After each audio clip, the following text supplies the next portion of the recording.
Hello and welcome to Frightfully Forgotten Brews, and today we are featuring a home craft brew called Cannibal Farmhouse. Nice. It is basically a French farmhouse beer, a French Saison.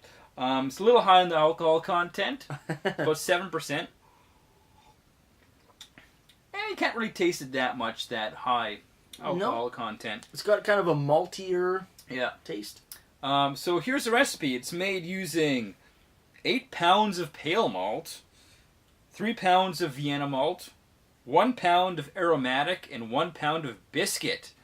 The hops used is 1 ounce of Brewers Gold at the start of the boil, 1 ounce of Tettnang in the last 5 minutes, and 1 ounce of Tettnang at turnoff. Either like a Belgian Saison yeast or a French Saison yeast. At 7%, you ain't escaping from nothing. Yeah. You're dragging your feet running after that Leatherface ripoff. Be passed down face down in the dirt.